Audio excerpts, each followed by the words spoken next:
Welcome back. And who let the FC crew out? Yes, indeed, they let us out of Connecticut, and we are in lovely New York, the Big Apple, for a big day because it is our Ale. Don't mess it up, Alexis. They're not going to let us out again. They're going to have to let us out again, Ale. Okay. You think? At some point. Anyways, it's perfect that we're here because the focus is on the FIFA Club World Cup. We just saw Chelsea book their spot in the final. They await the winner of PSG against Real Madrid. What an absolute matchup this is, worthy of being a final anywhere else, but we do get treated to it in the semi-final. Augie, let's go out to you at MetLife, which is where this game is going to take place tomorrow. This type of matchup is exactly what FIFA would have wanted, right? Oh, yeah, I mean, you're right. This would have been the best final. I think you've got, Real are desperate to win this. They want to be the first team to win the FIFA Club World Cup. But PSG, for me, right now, are the best team in the world. And they are the real deal, PSG. They've got everything in place. They've got a great coach. They've got players who know exactly what they're doing. Real, for me, is still a bit of a work in progress under Xabi Alonso. They've got a situation with Mbappe. Is he fully fit yet? Obviously had acute gastroenteritis, had to go to hospital with it. So I've not seen him at his best yet because it's going to be so hard for him to get fully fit in these conditions. Gonzalo Garcia's had a great tournament so far. I think I was counting back the other day to Real Madrid just don't produce their own goal scorers. I think Raul was probably the last one. That was maybe 30, 40 years ago. So they've got good parts in place for Real Madrid, but I just think PSG have got that extra edge because they're a team in form right now, and I think the way that they play a better way of football for these conditions. I just think that they've got the edge, but you can never write Real Madrid off. But it's going to be a fantastic semi-final. It'll be a fantastic final, whoever gets through, and whoever does get through, I think will go on to win it. Yeah, well, as Augie said, Kylian Mbappe, of course, missing a few games because he suffered from gastroenteritis. And in his absence, Gonzalo Garcia, the young prodigy from the Real Madrid family, really has stepped up, Ale. He's got so many goals plus an assist in his games. But surely for this, given the storylines, given it's Kylian Mbappe plus against PSG, surely he gets the nod over Gonzalo Garcia, right? Oh, okay. Not as straightforward as we thought. Well, if Kylian Mbappe is fit and ready to play, Kylian Mbappe features. That will be certainly the answer from here going forward. But we don't know what the actual physical condition of Kylian Mbappe is. So much so that he did not start the last game. But he scored. He looked good. Okay, all right. Listen, I'm not arguing that Kylian Mbappe shouldn't play. I'm just telling you, if he's not fully fit, then you have the luxury of having a kid that is playing really well. Having said all that, Kylian Mbappe starts tomorrow.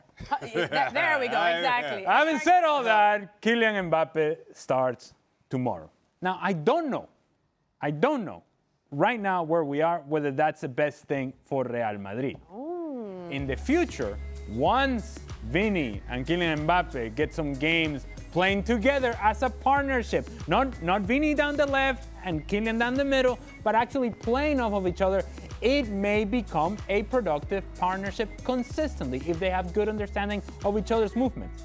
I would argue that the best attacking player, and comfortably argue this, the best attacking player for Real Madrid in this tournament has been far and away Gonzalo Garcia, because his movement has made it easier for Vini Jr., has made it easier for Jude Bellingham. His movement creates space. Think about goals that Vini has scored in this tournament. Against Pachuca, for example.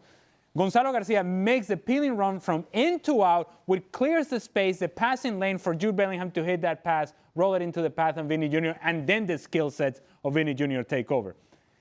That doesn't happen naturally when Kylian Mbappe and Vini Jr. play together because I don't think that they know each other's movements all that well. And I'm saying this a year after Kylian Mbappe has played with Vini Jr. But it's a different role now because Vini is no longer just limited to the left-hand side. He's now playing off of the shoulder or together with, whether it's Gonzalo Garcia or Kylian Mbappe.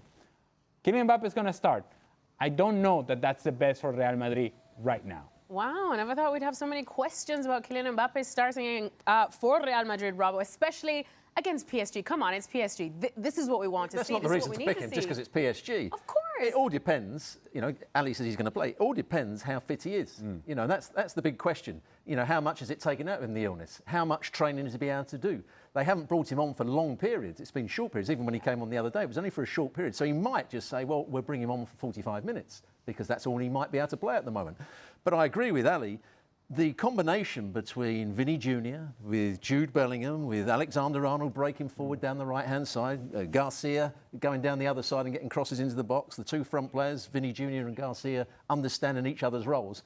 It's worked really well for them, you know, and the midfield and the rotation in midfield as well. Who would have thought Goulet would have been a holding midfield player and getting on the ball and spraying passes? We always thought of him as a wide player. Valverde at times playing as a right wing back, then going infield, and Alexander-Arnold going out wide. So there's a lot of things to be pleased with about Real Madrid and the way they're playing, but it's not been against the very best sides at the moment. And that's when we're going to see against PSG, can they press the ball? Because Bayern caused PSG one or two problems in the previous game by pressing the ball. Will they be able to do that, Real Madrid? I'm not sure they will. So I think some question marks are going to be answered in this game. And to your point, who would lead that press? Yes. Are you asking Kylian Mbappe to go on press, which he doesn't do naturally? And Vinny Jr. And Vinny, who doesn't do it naturally. You know that Gonzalo is going to go on press. And this is the way that Xabi Alonso wants to play. He wants to go on press. Well, again, the personnel doesn't quite match if you have Mbappe and Vinny out there. In fact, we want to focus on Kylian Mbappe, of course. But the most important name in all of this for Real Madrid tomorrow against PSG is Raúl Asensio. Because Hausen gets himself thrown out silly, and at the end of the match, and gets a red card. And now Raúl Asensio, who last time we saw him was getting a red card, and the time before that was giving up a silly penalty and being taken out at halftime. Raúl Asensio comes in, and now he's going to be the answer to Hausen's absence. He has to be at his very best, whatever the best level of Raúl Asensio is. And under the pressure that whatever Xabi Alonso has seen of Raúl Asensio so far has been a red card and giving up a silly penalty. That's the image he has of Raúl Asensio. He has to be really good tomorrow. Here's the thing for me, though, and to the Kylian Mbappe point, and while his illness certainly has given Xabi Alonso excuse one way or the other, if he starts him and it's not working out well, he can take him off and say, Kylian, I wasn't feeling that well, so I'll pull him at half-time. If he doesn't start him, he can use the same excuse.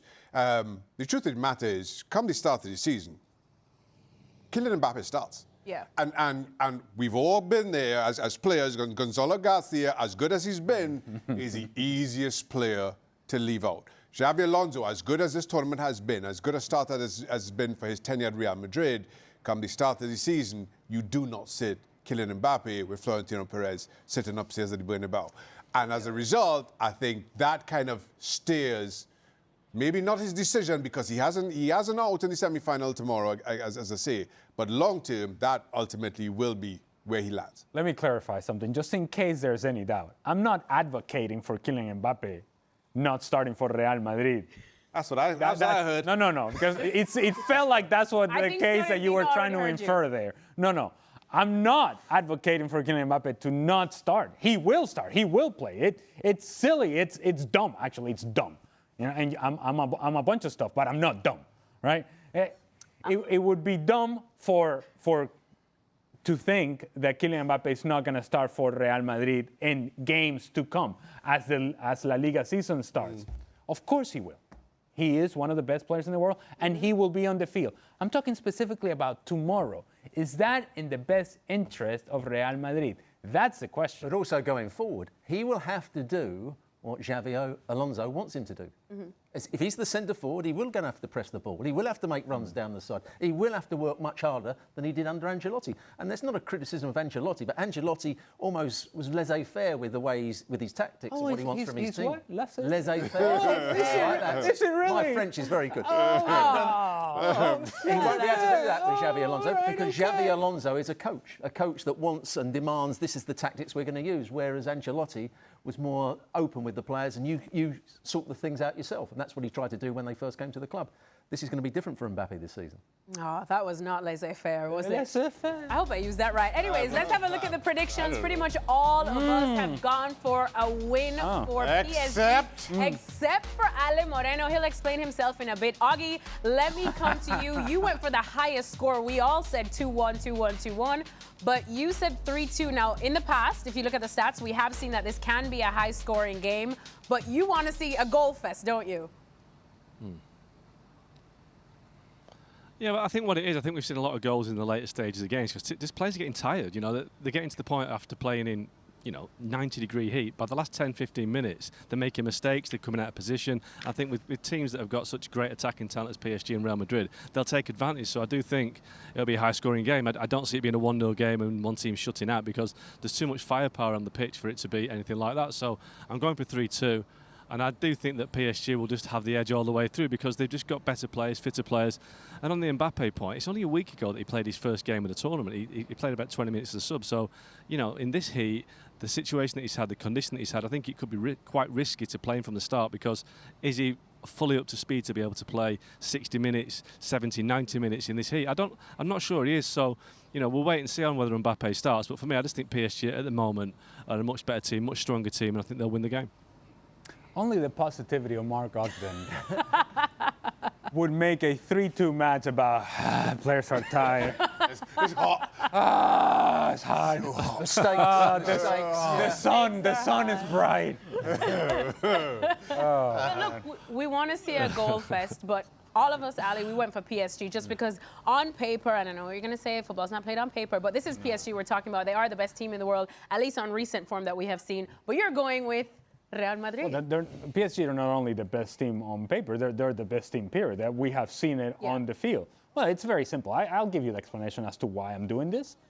I picked Real Madrid last week to win this tournament. So if that's going to happen, then they need to beat PSG. It's selfish. Yes, I'm selfish. I'm picking Real Madrid to win just so that I'm right. That's it, and that's all. That's a technical explanation as to why I picked Real Madrid. They're good enough to do it, by the way. They're good enough to win the game. And we saw some frailties by PSG against Bayern Munich. And there were moments in that match in which Bayern Munich were better than PSG. So it's not out of realm of possibility that Real Madrid are able to win this match. Ali's desperate to be right about something.